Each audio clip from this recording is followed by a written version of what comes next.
Oke, mari kita bahas soal pengelolaan kinerja pendidik yang katanya bakal berubah total. Mungkin kedengarannya agak ribet ya, tapi tenang, tujuannya sebetulnya bagus kok, yaitu buat mendukung pertumbuhan karir kita semua. Nah, dalam beberapa menit ke depan, kita akan bedah tuntas semua yang perlu Anda tahu biar lebih siap menghadapi perubahan ini. Yuk kita mulai. Nah, semua informasi yang akan kita bahas ini bukan karangan loh. Ini semua bersumber dari panduan resmi yang disajikan oleh Bapak Imran Tululi, seorang pengawas SD di Kabupaten Gorontalo. Ini penting, artinya kita dapat wawasan yang praktis langsung dari orang lapangan, bukan cuma teori di atas kertas. Oke, pertanyaan pertama dan yang paling mendasar, kenapa sih harus ada sistem baru? Kenapa sistem yang lama perlu diubah? Apa sebetulnya yang melatar belakangi perubahan besar ini? Perubahan ini kan bukan perubahan kecil-kecilan ya, jadi pasti ada tujuan besar di baliknya. Dan jawabannya, ini bukan sekedar soal ganti administrasi, tapi soal visi pendidikan nasional kita ke depan. Kunci utamanya cuma satu kata, penyelarasan. Ya, sistem baru ini dirancang biar kinerja kita sebagai pendidik nggak jalan sendiri-sendiri lagi. Berdasarkan regulasi baru, setiap usaha dan kerja keras kita sekarang nyambung langsung ke satu tujuan besar, ningkatin kualitas dan mentransformasi pendidikan nasional. Nah, ini dia nih letak perubahan yang paling fundamental. Ini bukan cuma soal prosedur baru, tapi soal cara kita memandang kinerja itu sendiri. Bisa dibilang ini perubahan paradigma total. Kalau dulu kita kenalnya penilaian. Jadi kayak dapat rapor di akhir tahun gitu. Fokusnya ke evaluasi.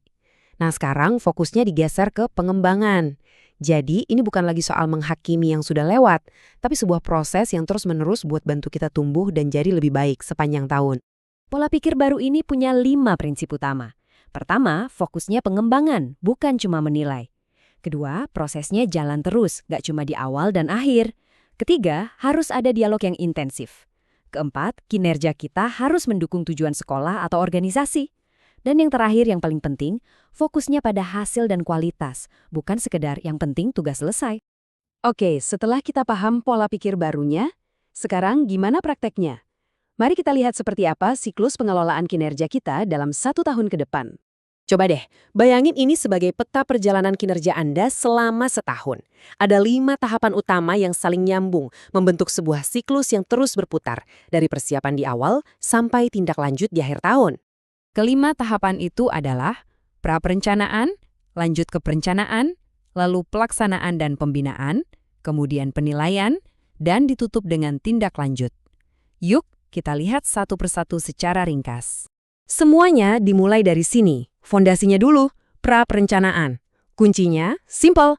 Pastikan semua data, baik data Anda maupun data unit kerja, sudah beres dan akurat, paling lambat tanggal 31 Desember.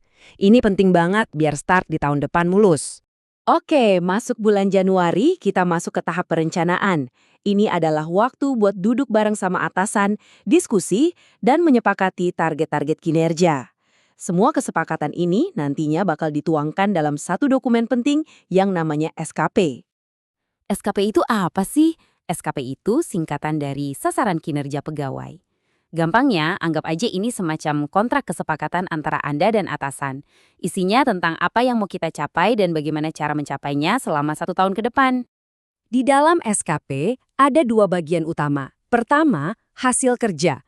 Ini ngomongin soal apa yang mau dicapai, target-targetnya.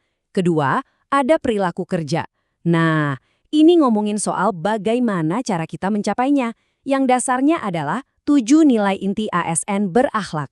Dua-duanya ini sama pentingnya loh. Setelah SKP disepakati, kita masuk ke tahap pelaksanaan. Tugas kita ya menjalankan rencana itu dan jangan lupa didokumentasikan. Di saat yang sama, atasan kita juga punya peran penting, memantau, ngasih masukan, dan membina kita. Proses ini berjalan terus-menerus sepanjang tahun. Berikutnya, tahap penilaian. Nanti bakal ada evaluasi berkala, bisa bulanan atau tribulanan, buat ngecek progres kita. Puncaknya tentu dievaluasi tahunan. Dari semua itu nanti bakal keluar satu kesimpulan yang disebut predikat kinerja. Apakah sangat baik, baik, atau predikat lainnya. Nah, siklusnya ditutup dengan tindak lanjut. Di sini hasil evaluasi tadi nggak cuma jadi laporan di atas kertas. Hasil itu akan diubah jadi aksi nyata, jadi dasar untuk penghargaan, dan yang paling penting, jadi acuan untuk pengembangan karir kita ke depan. Nah, sekarang kita sampai ke pertanyaan pamungkas.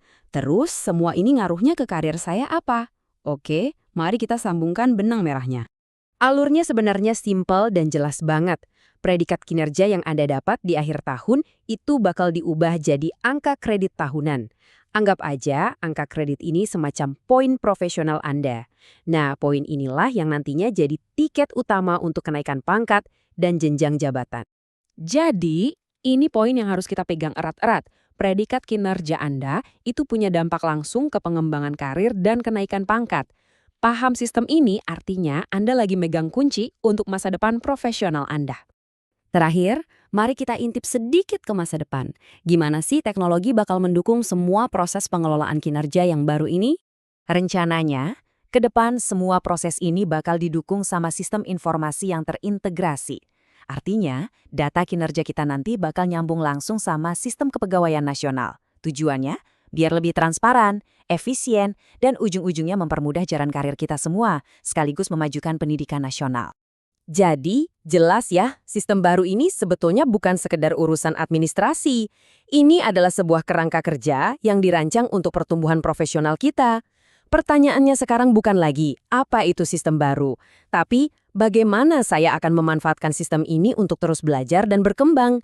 Nah, itulah pertanyaan terpenting yang perlu kita jawab masing-masing.